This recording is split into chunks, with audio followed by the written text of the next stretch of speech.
परिवार की private limited company है कांग्रेस पार्टी, इसमें भी और किसी का अधिकार नहीं। कांग्रेस की सरकारें और विकास के मामले में हमेशा छत्तीसगढ़ को अन्याय होता रहता था।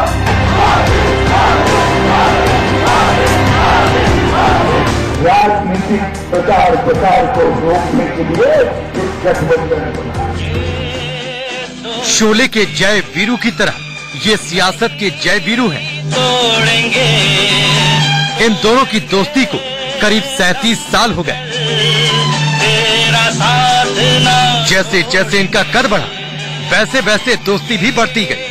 दोस्ती हम नहीं तोड़ेंगे, तोड़ेंगे। आज एक देश का प्रधानमंत्री है तो दूसरा दुनिया की सबसे बड़ी पार्टी का राष्ट्रीय अध्यक्ष। अरे मेरी जीत तेरी हार मेरी हार, सुन है मेरे यार।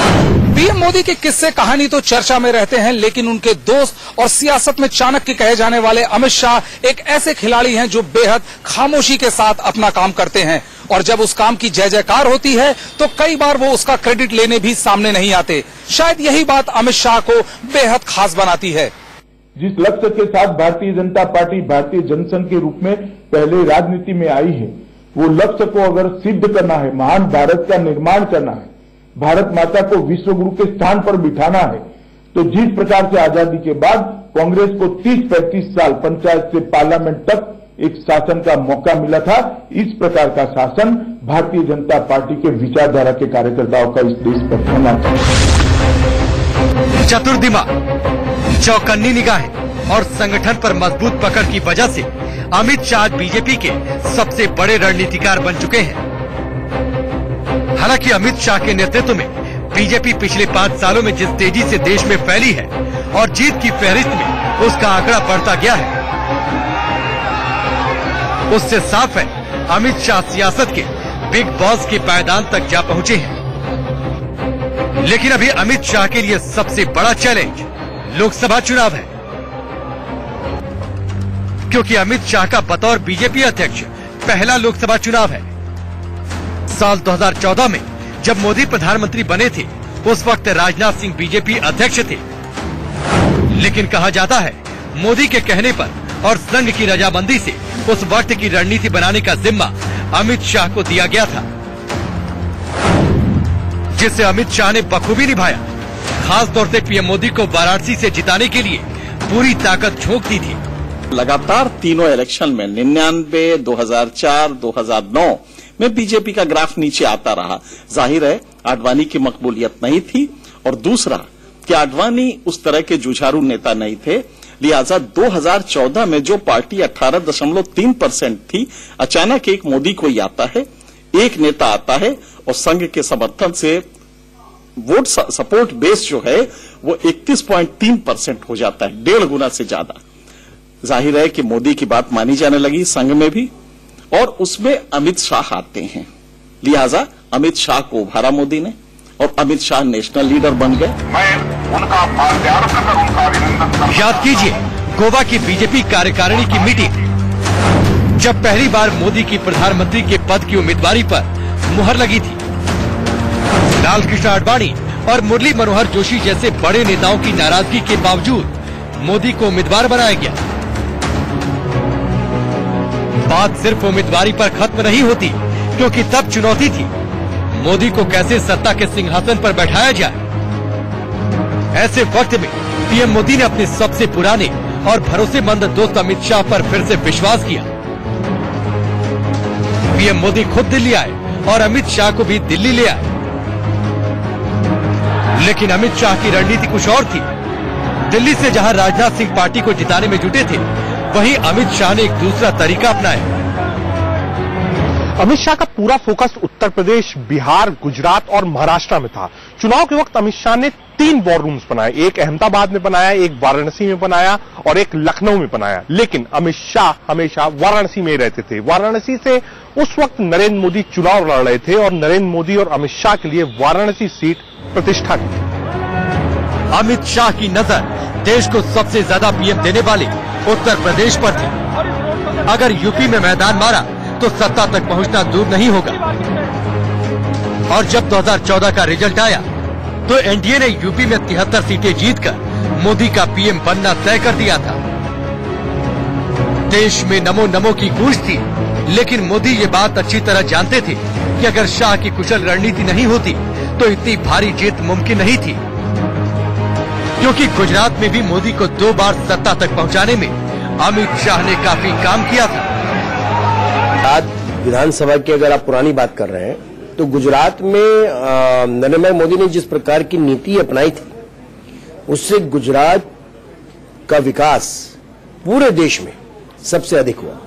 और उस समय गृह मंत्री, गृह राज्य मंत्री रहते रहते अमित शाह जी ने कानून व्यवस्था सुधारनी हो, शराबबंदी को लागू करना हो, बहुत सारे काम ऐसे किए थे जिसके कारण वहां की जो जनता है, वहां के जो गांवों तक पहुंचने की बात थी, उसमें भारतीय जनता पार्टी की पैठ बनी, भारतीय जनता पार्टी की पकड़ बनी।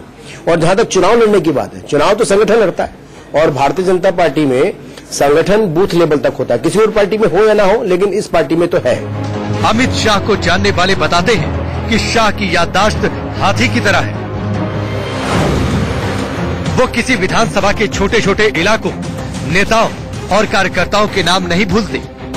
इतना ही नहीं, किस सीट पर कौन सा समीकरण है, अमित शाह चुनाव की रणनीति बनाते वक्त इसका बड़ा ख्याल रखते हैं। वैसे भी अमित शाह का जोर बूथ लेवल पर काफी रहता है। वो बूथ लेवल के कार्यकर्ताओं को बड़ी जिम्मेदारी देते हैं, जिसकी वजह से संगठन में मजबूती आती है और संगठन मजबूत होने से चुनाव जीते जाते हैं। यही वजह है कि 2014 के बाद से जब अमित शाह अध्यक्ष बने थे, तब से लेकर साल 2018 तक एक ऐसा वक्त भी आया, देश के 70% हिस्से में सिर्फ भगवा रंग था और कांग्रेस महज 3 राज्यों तक सिमट चुकी थी। 1982 में वो विद्यार्थी परिषद के युवा कार्यकर्ता थे और आज इस बात को कई साल बीत चुके हैं।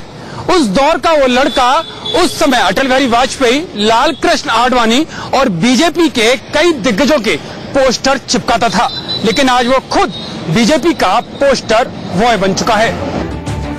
अमित शाह अपने संघर्ष के दिनों में ही अपने आज को देखते हैं। उनका कहना है, अतीत की मेहनत ने ही एक मुकाम दिलाया। एक अखबार को दिए इंटरव्यू में अमित शाह ने कहा था,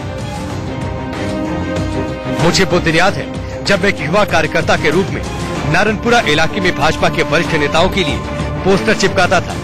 वर्षों बीत गए हैं और मैं बहुत बड़ा हो गया हूँ, लेकिन यादें अभी ताजा है और मुझे पता है कि मेरी यात्रा यहीं से शुरू हुई थी। इस समय भारतीय जनता पार्टी के राष्ट्रीय अध्यक्ष हैं और राष्ट्रीय अध्यक्ष बनने के बाद भारतीय जनता पार्टी के कार्यकर्ताओं की संख्या 9 करोड़ से ऊपर हुई।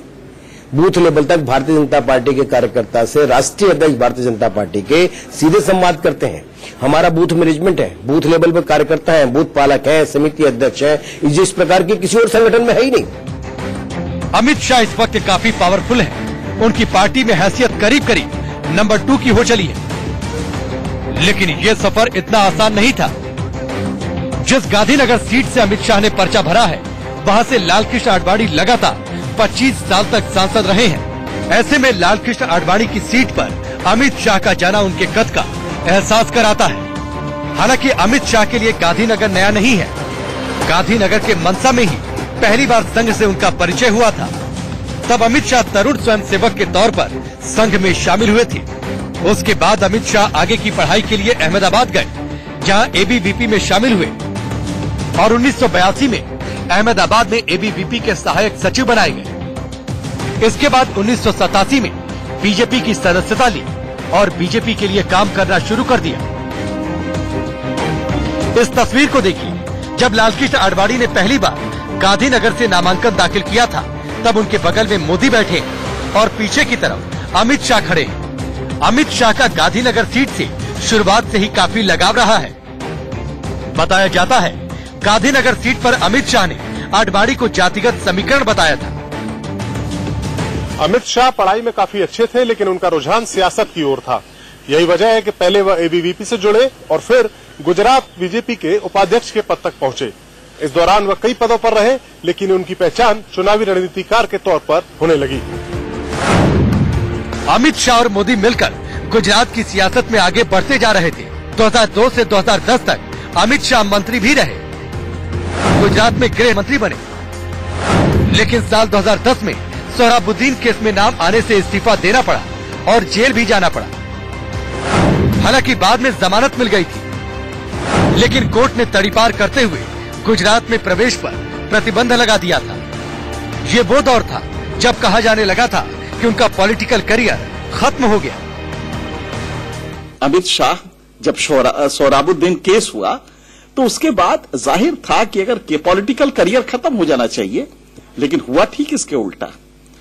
अमित शाह को यह माना गया कि ये एक दबंग नेता है और भारत में इस तरह के दबंग नेताओं की पूछ होती है।